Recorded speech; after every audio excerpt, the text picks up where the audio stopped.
নীলা আর রিমার সাথে বসে গল্প করছিল ফালাক। ফালাক বসে আছে আর নীলা রিমা বলছে ওদেরকে কি দিল এবার ঈদে। বিশেষ করে আয়ান নীলার জন্য একটা সুন্দর ড্রেস কিনে এনেছে এটাও বলেছিল। ফালাকের এবার ঈদে অনেকগুলো ড্রেস হয়েছে। আগে তো আর ফালাক এত ড্রেস ঈদে পায়নি। বিয়ের আগে ফালাকের ঈদ কোনো কোনো ঈদ কেটেছে পুরনো ড্রেস পরেই, আবার কোনো ঈদ কেটেছে কম দামি ড্রেস পরে। তার ভাবি তার পিছনে সেভাবে কোনো টাকা খরচ করতে দিত না। এবার ফালাকের অনেকগুলো ড্রেস হয়েছে। আয়ান ঈশান ফালাকের জন্য ড্রেস এনে দিয়েছে। ফালাকের শাশুড়িও দিয়েছে। ফালাকের শ্বশুর হাতে টাকা দিয়ে বলেছে মন মতো কিনে নিতে। দুই চাচা শ্বশুরও ফালাককে দিয়েছে। ফালাকের নিজেকে আগে অবাকই মনে হতো, আর এখন মনে হয় না। সে তো ভাগ্যবতী, তা না হলে এমন একটা পরিবার তার হতো। মনে মনে ভাবছিল ফালাক। সাত বিছানায় আধশোয়া হয়ে এক হাতে ফোন টিপছে, কিন্তু ওর পুরো মনোযোগ আসলে ফোনের স্ক্রিনে নেই। আর চোখে ড্রেসিং টেবিলের সামনে দাঁড়ানো ফালাককে দেখছে। ফালাক ড্রেসিং টেবিলের ড্রয়ারগুলো একের পর এক খুলছে আর বন্ধ করছে। চোখে মুখে একরাশ বিরক্তি। সাত ফোন থেকে চোখ না তুলেই জিজ্ঞেস করলো, কি খুঁজছো এত রাত করে? আমার একটা নূপুর খুঁজে পাচ্ছি না। বিকেলের দিকে খুলে এখানেই কোথাও রেখেছিলাম। এখন একটা আছে, কিন্তু অন্য জোড়াটা গায়েব একদম। সাত কোনো উত্তর দিল না। নির্বিকার ভঙ্গিতে আবার ফোনের দিকে তাকালো, যেন নূপুর হারানোটা খুব সাধারণ একটা ব্যাপার। ফালাক আরও কিছুক্ষণ ড্রেসিং টেবিলের উপর পারফিউমের বোতল আর অর্নামেন্টস বক্সগুলো হাতড়ে হাতড়ে দেখলো, কিন্তু কোনো লাভ হলো না। ফালাক হাল ছেড়ে দিল। একটা দীর্ঘশ্বাস পেলে ওয়াশরুমের দিকে পা বাড়ালো। ফালাক চোখের আড়াল হতে সাত ফোনের স্ক্রিনটা অফ করে দিল। ঠোঁটের কোণে তখন এক সিলতে বিজয়ী হাসি। সাত ট্রাউজারের পকেটে হাত দিল। আঙ্গুলের ছোঁয়ায় ঠান্ডা দাতব কিছুর স্পর্শ পেল। পকেট থেকে বের করে আনলো ফালাকের সেই নূপুরটা। নূপুরের ছোট ছোট ঘুঙুরগুলো ঝিলিক দিয়ে উঠল। সাত নূপুরটা চোখের সামনে ধরে কিছুক্ষণ দেখল। ঠিক তখনই ওয়াশরুমের দরজা খোলার শব্দ হলো। সাত বিদ্যুৎ বেগে নূপুরটা আবারও পকেটের ভিতর ঢুকিয়ে ফেলল। ও আবার আগের মতো নির্বিকার হয়ে ফোনে মন দিল। ফালাক তোয়ালি দিয়ে মুখ মুছতে মুছতে বেরিয়ে এলো। ড্রেসিং টেবিলের সামনে এসে দাঁড়ালো। আয়নায় ফালাকের প্রতিচ্ছবি দেখে সাদের হাতের ফোনটা মুহূর্তের জন্য স্থির হয়ে গেল। মুখ ধুয়ে আসার পর ফালাকের ফর্সা মুখটা এখন দুধে আলতা রং ধারণ করেছে। নাকের ডগায় পানির ছোট ছোট কণাগুলো হীরের দানার মতো চিকচিক করছে। সাত বিছানা থেকে উঠে দৃঢ় পায়ে পালাকের ঠিক পেছনে এসে দাঁড়ালো। পালাক তখনও তোয়ালে দিয়ে গাড়ের কাছের পানি ছিটেছিল, মুছছে। আয়নায় সাদের প্রতিচ্ছবি দেখে পালাক থমকে গেল। সাদের চোখের চাহনি আজ বড্ড অন্যরকম, গাঢ় নেশাতুর তীব্র। সাদ কোনো কথা না বলে পালাকের হাত থেকে তোয়ালেটা কেড়ে নিয়ে পাশে সরিয়ে রাখল। পালাকের বেজা চুলের মিষ্টি সুবাস আর বেজা ত্বকের শীতলতা সাদের স্নায়ুতে আঘাত করছে। সাদের পুরুষালী ঘ্রাণ আর শরীরের উত্তাপ পালাককে মুহূর্তেই দিশেহারা করে দিল। কি করছেন, সরুন। সাদ সরল না, বরং ফালাকের মুখটা নিজের দুহাতের আজলায় ভরে নিল। সাদ তার বৃদ্ধাঙ্গুল দিয়ে পালাকের বেজা ঠোঁটের উপর দিয়ে দৃঢ়লয়ে হাত বুলিয়ে দিতে লাগলো। সাদের স্পর্শে পালাকের সারা শরীরে এক অদ্ভুত শিহরণ বয়ে গেল যেন।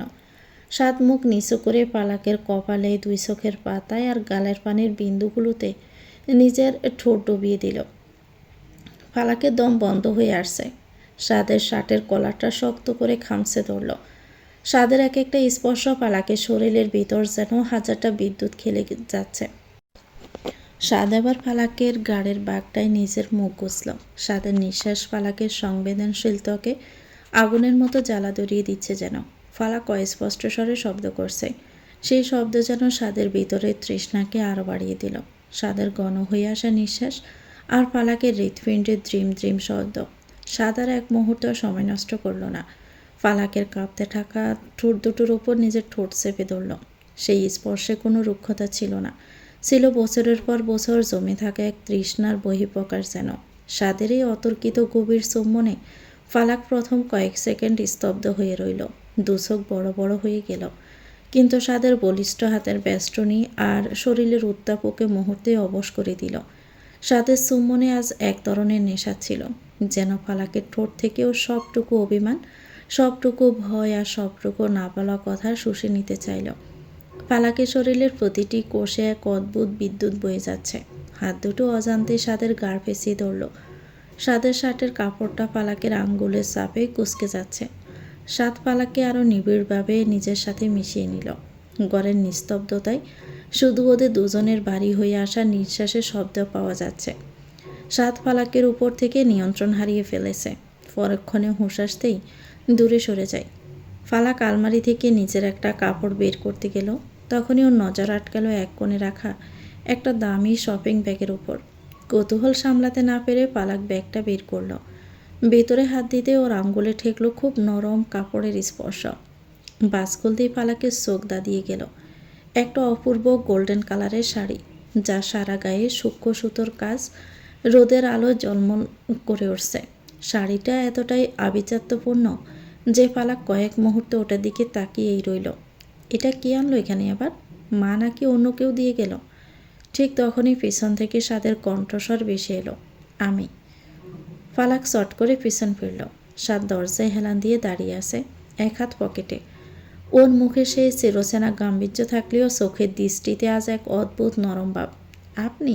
মানে আপনি আমার জন্য এটা কিনেছেন? সাদ দৃঢ় পায়ে ফালাকের সামনে এসে দাঁড়ালো। শাড়িটার উপর ফালাকের সরু আঙ্গুলগুলো যখন আলতো করে হাত বুলাচ্ছিল, সাদ সেই দৃশ্যটা খুব মনোযোগ দিয়ে দেখছিল। ফালাকের মনটা এক লহমায় খুশিতে ভরে উঠল। এত এত ড্রেস জমেছে, কিন্তু সাদের দেওয়াই একটা শাড়ি যেন অন্য সব উপহারকেও হার মানিয়ে দিল। সাদ নিজ থেকে ওর জন্য কিছু পছন্দ করে এনেছে, এই ভাবনাটাই ফালাককে এক অন্যরকম তৃপ্তি দিচ্ছে। ফালাক শাড়িটা বুকের সাথে জড়িয়ে ধরে। সারা শরীরের ভেতর দিয়ে একটা প্রশান্তির ঢেউ বয়ে গেল।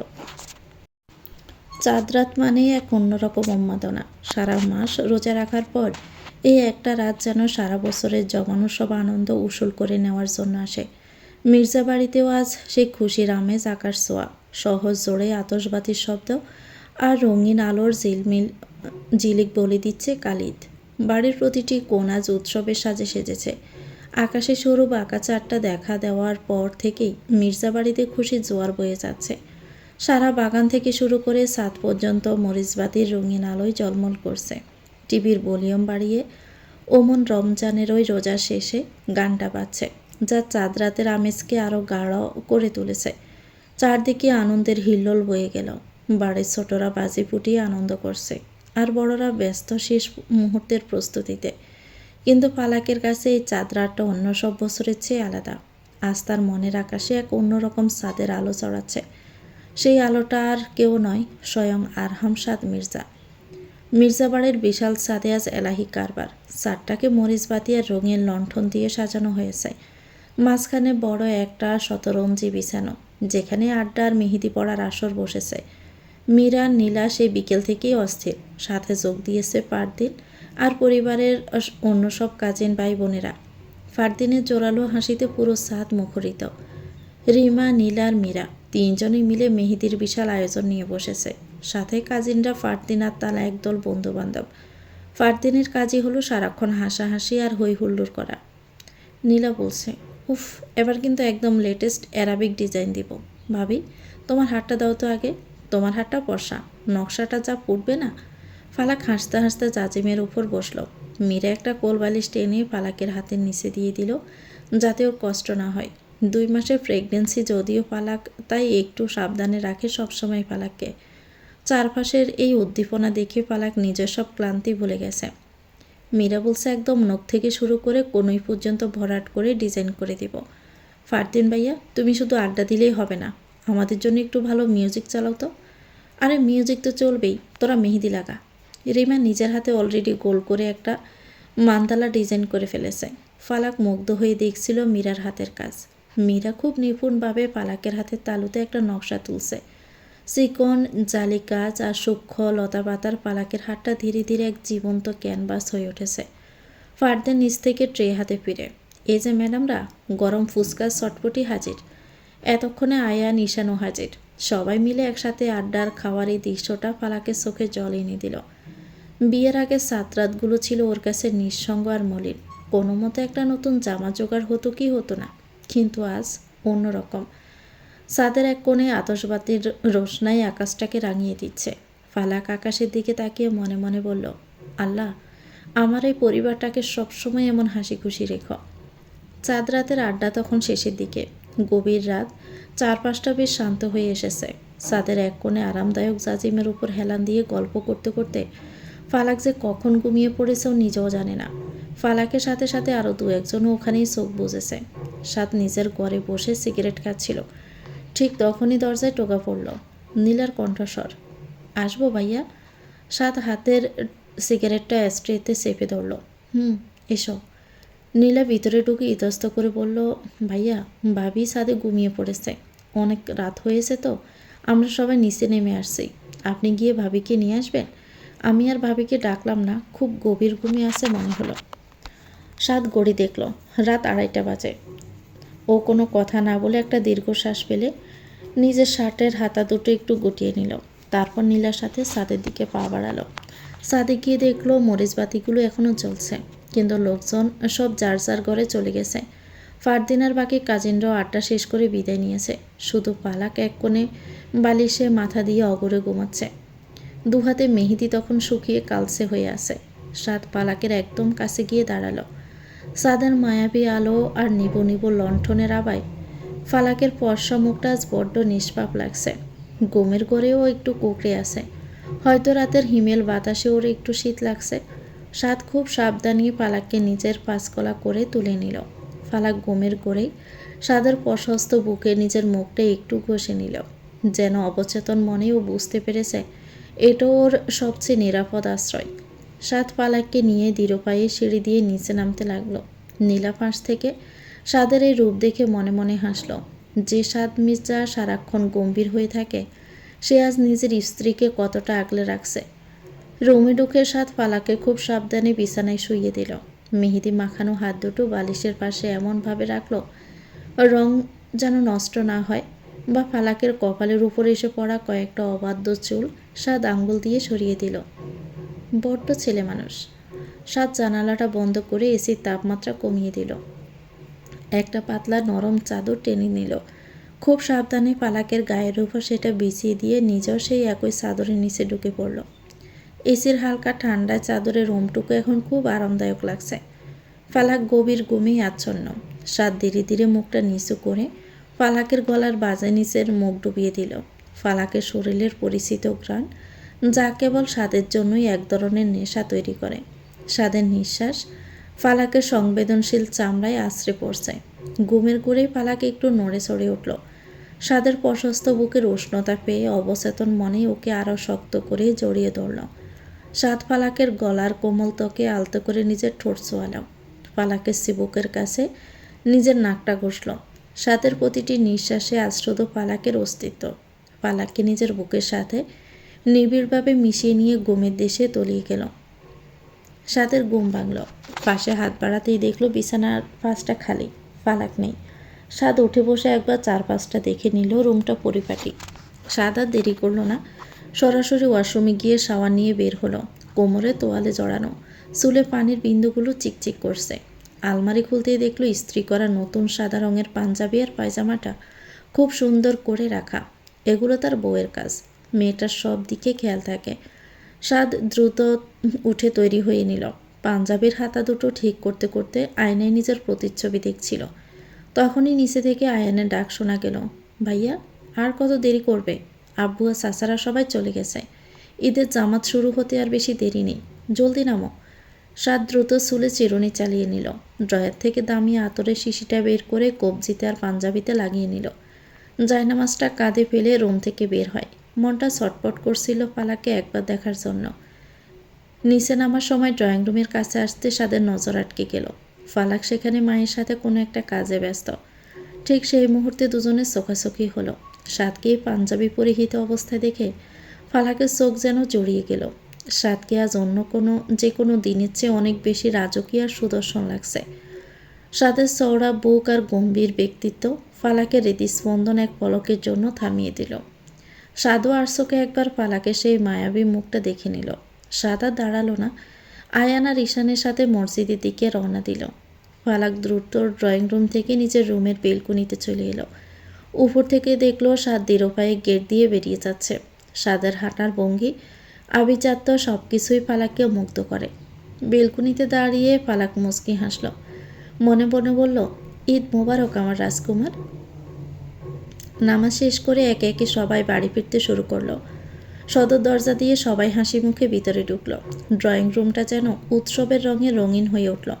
ফালাক দাঁড়িয়েছিল, চোখ দুটো দরজার দিকে স্থির, খুঁজছে সেই বলিষ্ঠ মানুষটাকে। কিন্তু সবাইকে দেখলেও সাথে দেখা পাওয়া গেল না। আয়ান ভিতরে ঢুকে সোফায় ধপাস করে বসে পড়ল। ফালাক এগিয়ে এসে খুব নিচু স্বরে আয়ানকে জিজ্ঞেস করল, উনি কোথায়? ওনাকে তো দেখছি না। আয়ান এক গ্লাস পানি টেনে নিয়ে বলল, ভাইয়া আসবে ভাবি, মসজিদের সামনে কার সাথে যেন দেখা হলো, জরুরি কি একটা কাজ আছে বলল। আমাদের বলল তোরা যা, আমি একটু পর আসছি। ফালাকের মনটা মুহূর্তেই দমে গেল। ঈদের সকাল, সবাই একসাথে টেবিলে বসবে, অথচ স্বাদের কোনো খবর নেই। স্বাদ যখন বলেছে পরে আসবে তখনও আসুক। বাড়ির সবাই মিলে হই হুল্লোড় করে খেতে বসল। হাসাহাসি আর গল্প, ঈদের সালামি নিয়ে কামড়াকামড়িতে পুরো ঘর মুখরিত। সবাই খাওয়া শেষ করে যার যার রুমে চলে গেল একটু জিরিয়ে নিতে। মীরা চঞ্চলতায় পুরো ঘরটা যেন মেলা হয়ে উঠেছে। ও মামা বাড়ি যাবে সালামি নিতে, আর এই যাওয়ার আগে সাজগোজের যে বিশাল আয়োজন, তাতে কিন্তু ওর একার সাজে মন পড়ছে না। 3 ভাবিকেই ওর পাশে চাই। মীরা আয়নার সামনে দাঁড়িয়ে অনবরত চিল্লিয়ে যাচ্ছে। ওর সাজের সরঞ্জাম ছড়িয়ে ছিটিয়ে আছে বিছানাময়। রিমার নীলাও চলে এসেছে। ফালাকও ওদের সাথে যোগ দিল। তোমরা 3 জন মিলে আমাকে এমনভাবে রেডি করো যাতে ওখানকার সব কাজিনটা ঈর্ষায় জ্বলে মরে।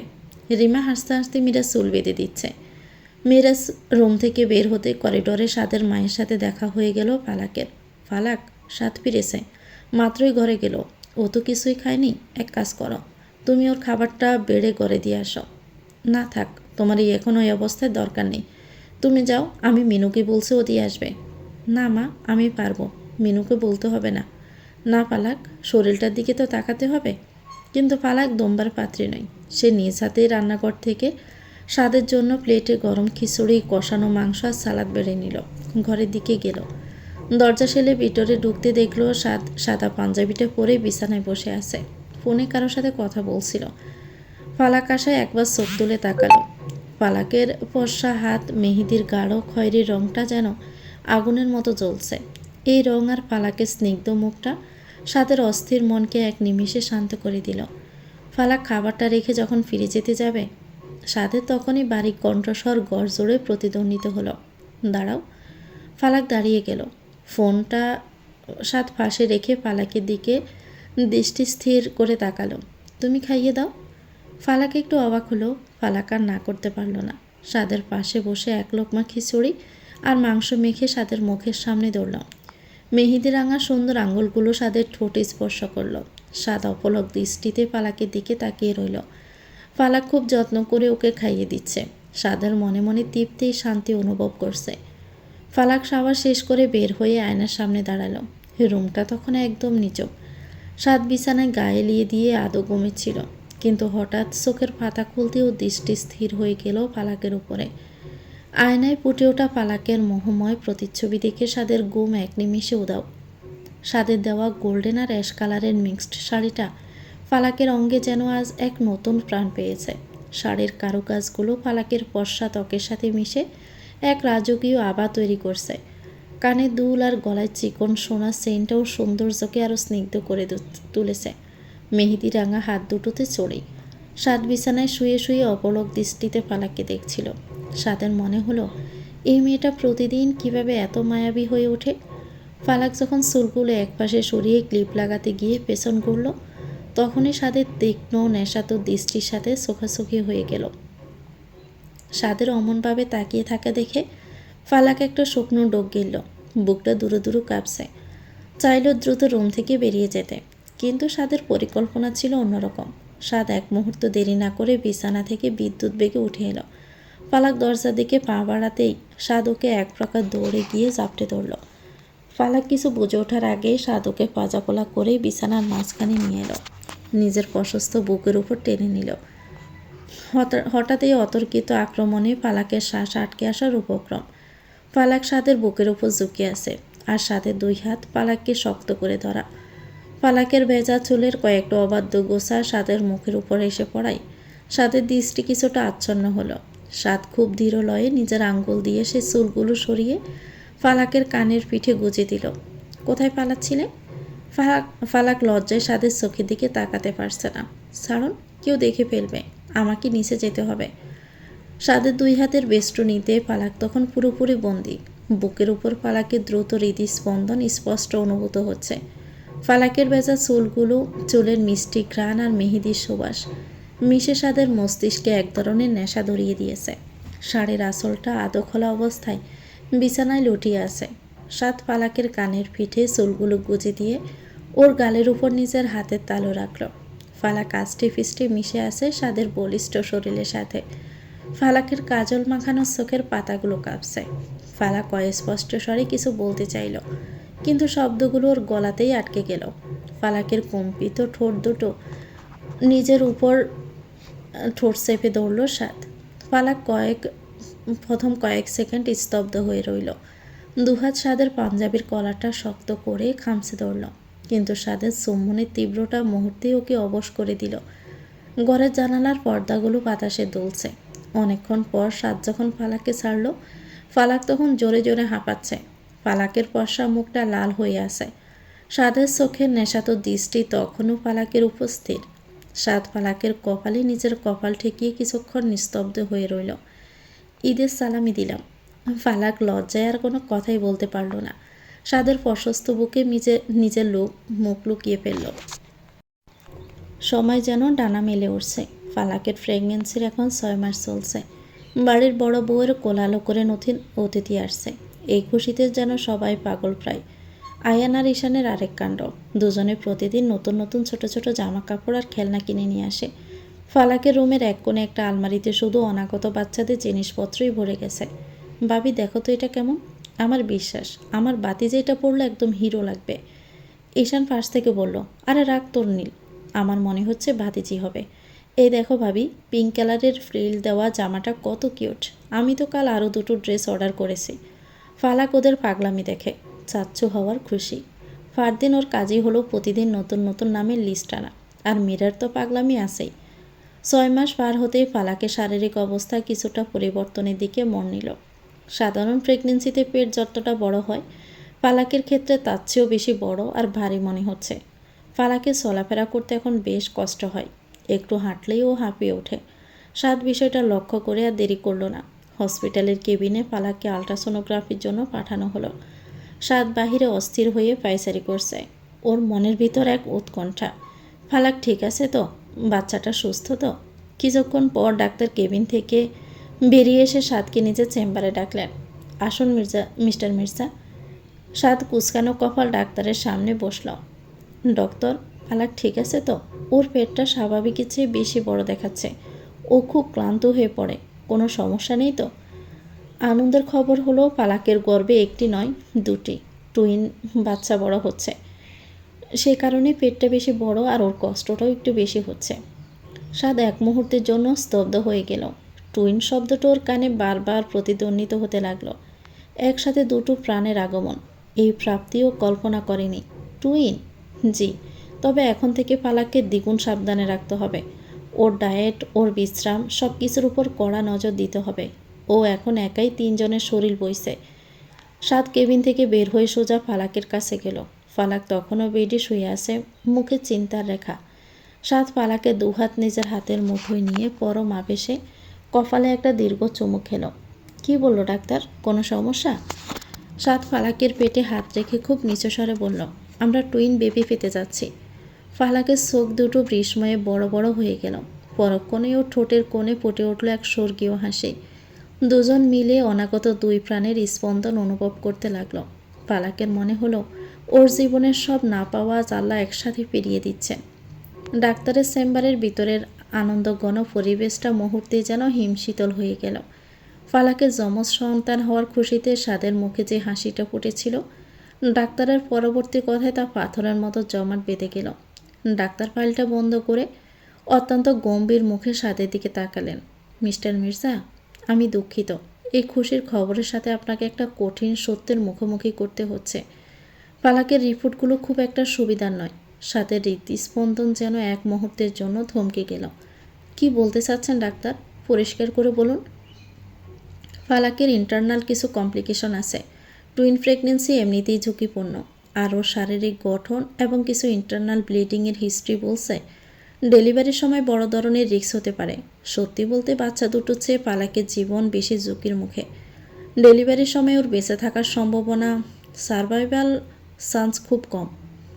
সাদের পায়ের তলা থেকে যেন মাটি সরে গেল। টেবিলের উপর শক্ত করে মুষ্টিবদ্ধ হাত রাখল। সোয়াল শক্ত হয়ে উঠল। কোনোভাবেই পালাকের কিছু হতে দেওয়া যাবে না ডাক্তার। আপনি কত টাকা চান? কোন হসপিটাল, কোন দেশের ডাক্তার? আমি পৃথিবীর সব সম্পদ উজাড় করে দিব, শুধু আমার পালাককে আমার কাছে সুস্থ চাই। আমরা আমাদের সর্বোচ্চ চেষ্টা করব মিস্টার সাদ, কিন্তু পরিস্থিতি আমাদের হাতের বাহিরে চলে যেতে পারে। তবে একটা কথাই মাথায় রাখবেন, ফালাক যেন এই কমপ্লিকেশনের কথা কোনোভাবেই জানতে না পারে। ওর মেন্টাল স্ট্রেস বাড়ালে পরিস্থিতি আরও দ্রুত খারাপ হবে। ওর সামনে আপনাকে স্বাভাবিক থাকতে হবে। সাদ পাথরের মতো বসে রইল। কেবিনে ফিরে দেখল পালাক নিজের পেটে হাত বুলিয়ে হাসছে। অনাগত সন্তানদের নিয়ে কত স্বপ্ন দেখছে। সাদ পালাকের পাশে এসে বসল। পালাক সাদের হাতটা ধরে বলল, আপনি খুশি তো? আমাদের দুজন সন্তান একসাথে আসছে। সাদ পালাককে জড়িয়ে ধরে বুকের ভিতর তখন হাহাকার চলছে। সাদ পালাকের মাথায় নিজের থুতনি ঠেকিয়ে চোখ বন্ধ করল। বাইরে যত হাসি খুশি থাকুক না কেন, সাদের ভিতরে তখন এক ভয়াবহ যুদ্ধ শুরু হলো। যে যুদ্ধে ওর একমাত্র প্রতিপক্ষ হলো নিয়তি। হাসপাতাল থেকে ফেরার পথে সাদ একটা কথাও বলল না। গাড়ির জানালার বাহিরে তাকিয়ে যেন অন্য কোনো জগতে হারিয়ে গিয়েছিল। ফালাক বারবার জিজ্ঞেস করছিল কি হয়েছে, কিন্তু সাদ শুধু পালাকের হাতটা শক্ত করে ধরে থেকেছে, যেন ছেড়ে দিলেই পালাক কোথাও হারিয়ে যাবে। বাড়িতে পা রাখতে যেন খুশির বন্যা বয়ে গেল। ফালাকের যমজ বাচ্চা হতে যাচ্ছে, বাড়ির সবার আনন্দ তখন বাদ মানল না। সাদের বাবা খুশিতে সবাইকে মিষ্টি খাওয়ানোর হুকুম দিল। সাদ সবার এই উল্লাসের মাঝে শুধু একটা ম্লান হাসি দিল। কেউই জানল না সেই হাসির আড়ালে ওর কলিজাটা কতটা রক্তাক্ত হচ্ছে। যখনই সাদ পালাকের দিকে তাকাচ্ছে, ডাক্তারের সেই ভয়াবহ কথাগুলো কানে পাচ্ছে। সারভাইভাল চান্স খুব কম। সাদ কাউকে কিচ্ছু বলল না। পরের দিন সকাল থেকে সাদ কেমন যেন জেদ ধরে বসল। সাব জানিয়ে দিল পালাককে আর এক মুহূর্তের জন্য এখানে রাখা যাবে না। ও পালাককে নিয়ে সরাসরি লন্ডন যাবে। ডেলিভারির যাবতীয় ব্যবস্থা ওখানেই হবে। সাদের এই হুট করে নেওয়ার সিদ্ধান্তে বাড়ির সবাই অবাক। সাদের বাবা চাচারা যখন বোঝাতে এলেন, সাদ ড্রয়িং রুমে দাঁড়িয়ে খুব শান্ত গলায় বলল, আমি কোনো রিস্ক নিতে চাই না। এখানকার মেডিকেল ফ্যাসিলিটির উপর আমার ভরসা কম। লন্ডনে যে হসপিটালের সাথে আমি কথা বলেছি, তারা টুইন প্রেগনেন্সির স্পেশালিস্ট। আমি চাই পালাক সেরা ট্রিটমেন্ট পাক। সাদের মা কিছুটা চিন্তিত হয়ে বললেন, কিন্তু সাদ, এই অবস্থায় পালাককে নিয়ে অত লম্বা জার্নি করা কি ঠিক হবে? ও তো এখন এমনিতেই খুব দুর্বল। পালাকও দাঁড়িয়ে সবটা শুনছিল। ওর মনটা কুগাইতে লাগলো। সাদ কেন হঠাৎ এমন করছে? দৃঢ় পায়ে সাদের কাছে গিয়ে দাঁড়ালো। আপনি কেন জেদ করছেন? আমি তো এখানে ভালোই আছি। বাড়ির সবার মাঝে থাকতে আমার ভালো লাগে। সাদ পালাকের দিকে তাকাতে ওর হৃদয়ে মোচড় দিয়ে উঠল। প্রাইভেট জেটের ব্যবস্থা করছি, সেখানে সব ধরনের মেডিকেল সাপোর্ট থাকবে, সাথে ডাক্তার আর নার্সও যাবে। তুমি শুধু আমার উপর ভরসা রাখো। সাদের চোখের অস্থিরতা জেদ দেখে পালাক আর না বলতে পারল না। বুঝলো সাদের এই জেদের পেছনে কোনো বড় কারণ আছে, যা সে বলতে চাচ্ছে না। সাদের চোখে একটা অজানা আতঙ্ক পালাক স্পষ্ট দেখতে পেল। পুরো বাড়িতে মুহূর্তে বিষণ্ণতা নেমে এলো। সবাই যেখানে বাচ্চাদের আগমনের জন্য ঘর সাজাচ্ছিল, সেখানে এখন বিদায়ের প্রস্তুতি শুরু হলো। সাদ কাউকেই বুঝতে দিল না। সাদের নিজস্ব ম্যানর হাউসের সামনে দাঁড়ালো গাড়ি। দি হ্যাভেন। ফালাকের চোখ বিস্ময়ে সড়ক গাছ। বিশাল এলাকা জুড়ে বিস্তৃত এই ম্যানর হাউসের সামনের লাল ইটের তৈরি, যার উপর দিয়ে লতানো সবুজ আইভি গাছগুলোর উপর থেকে উপরের দিকে উঠে গেছে। বাড়ির সামনে মাইলের পর মাইল বিস্তৃত মখমলের সবুজ ঘাসের লন। সাদ ফালাককে অতি সাবধানে গাড়ি থেকে নামিয়ে ভিতরে নিয়ে এলো। ভিতরে পা রাখতেই ফালাক অনুভব করল এক রাজকীয় উষ্ণতা। বড় হলরুমে ঢুকতেই চোখে পড়ে বিশাল এক জারবাতি, যা থেকে সোনালি আভা ছড়িয়ে পড়ছে। নিচতলার মেঝেটা সাদা কালো মার্বেলের, যা আয়নার মতো চকচক করছে। উপরের তলায় ওঠার জন্য ঘোরানো সিঁড়িটা রয়েছে, যা রেলিংয়ের উপর হাতে খোদাই করা নকশা। প্রতিটি ধাপে মখমলের লাল কার্পেট বিছানো। দেওয়াল জুড়ে বড় বড় অয়েল পেন্টিং। সাদ পালাককে নিয়ে গেল বেডরুমে। রুমটা বিশাল, চার কোনায় খুঁটি দেওয়া বিশাল বিছানা, যাতে দবদবে সাদা রেশমি চাদর আর তুলতুলে ডজন খানেক কুশন রাখা। রুমের একদিকে বিশাল ফ্রেঞ্চ উইন্ডো, যেখান থেকে লন্ডনের বিকেলের আকাশ আর দূরের গাছপালার সারি দেখা যায়।